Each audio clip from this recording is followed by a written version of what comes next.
Hello, my friends. Today, the situation on the front remains very difficult. The Russians continue trying to seize as much territory as possible ahead of negotiations. There is no longer any doubt that the war will stop along the front line. Therefore, this is an opportunity for the Russians to capture territories rich in resources. As a result, the most intense fighting is definitely happening in the Donetsk direction. Meanwhile, a US State Department representative has once again called for mobilization in Ukraine starting at age 18 and stated that all new recruits will receive equipment. In the event the mobilization age is lowered to 18, all new recruits will be equipped, said US State Department spokesperson Matthew Miller. The decision regarding the composition of the armed forces must be made by the people of Ukraine. We have made it clear that if additional forces are indeed for combat, we and our allies are ready to equip and train them. Friends, be sure to share your opinion in the comments. Now let's move straight to the Pokrovsk direction. Today there is a lot of information circulating that the Russians are already breaking through to Pokrovsk, specifically into the Lazurny district. There are also claims that the village of Shevchenko is fully under Russian control. In reality, all of this is fake and there is no evidence to support it. What we do know about Shevchenko at the time of this recording, based on geolocation data, is that the recreational base near the Shevchenko pond has been completely destroyed. As for reports that Russians have entered the village, that is indeed true. However, claims that they have fully taken control of the village remain unconfirmed. There is no need to jump to conclusions.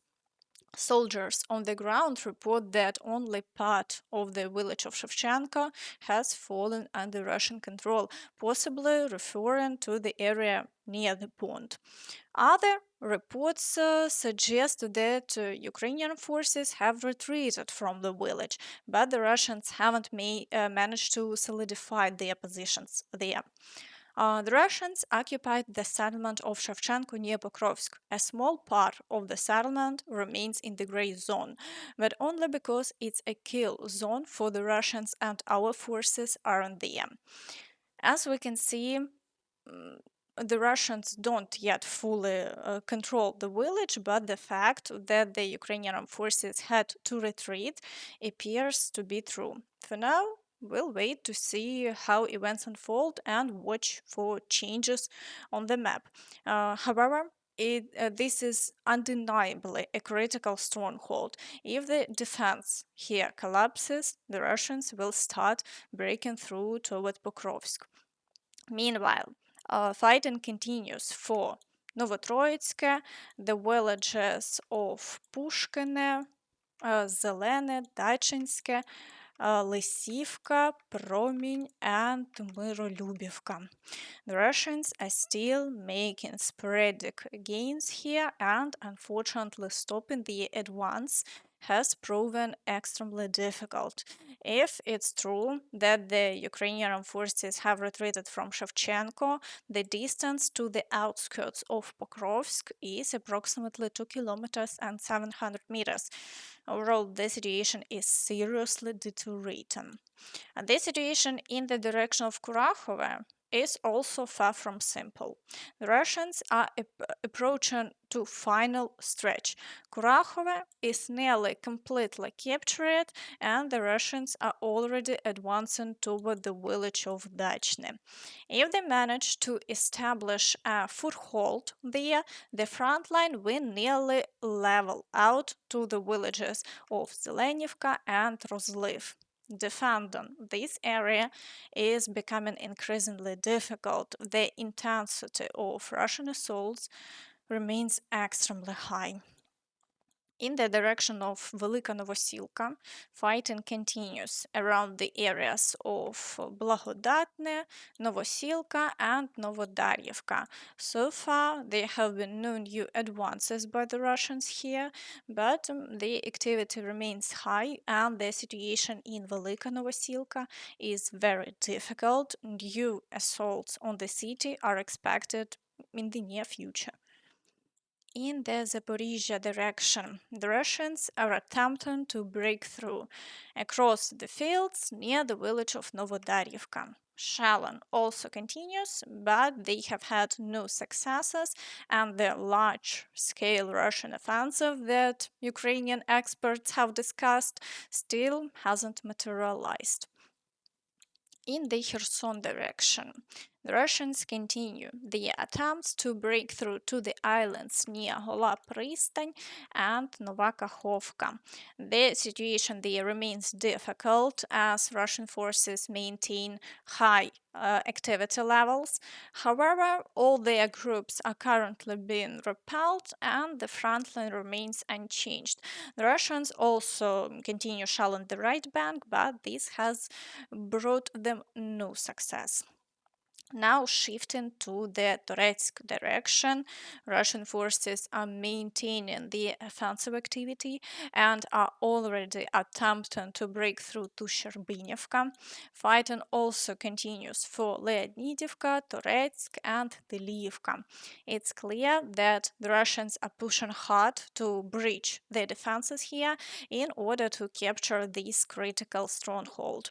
Beyond it lies operational space that would allow them to advance toward Kostyantynivka. In the Chasiv Yar direction, the Russians are storming the city and fighting continues for Stupotchke as they attempt to advance through the fields toward Bila Hora. However, there have been no new successes for them and the front line hasn't changed over the past day. In the Siversk direction, the situation remains calm for now, with no reports of new assaults or shelling, and the front line remains unchanged.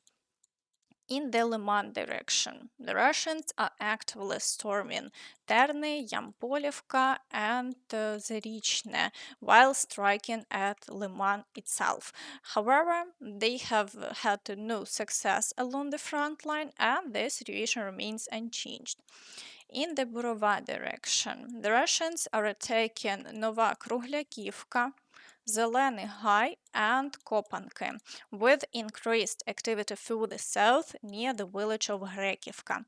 They are also storming Druželybivka and attempting to advance through the fields from the village of Makiyivka, but the Ukrainian forces are successfully repelling them and there have been no changes to the front line over the past day. In the Kupiansk direction, there is currently a lull. The Russians have halted all attacks and are gathering additional reserves for new assaults.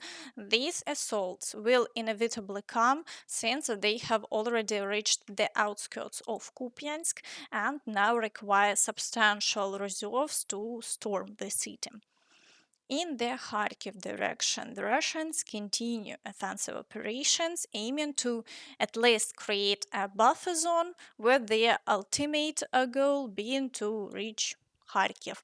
Today, assaults are taking place near the areas of Alisivka and Vysoka Yaruga, with attempts to break through to the settlement of Lyptsi. However, the Ukrainian forces have so far managed to repel all attacks, and the front line remains unchanged. Fighting also continues in the Vovchansk area, though activity there is low and the situation remains stable. In the Kursk direction, the Russian counteroffensive appears to have stalled once again. They haven't achieved any success, so the front line remains unchanged. So we await further developments. And that's all from me. So please don't forget to like this video, subscribe to the channel, and hit the notification bell to stay updated on all the latest news. Thank you for watching and see you next time. Bye bye.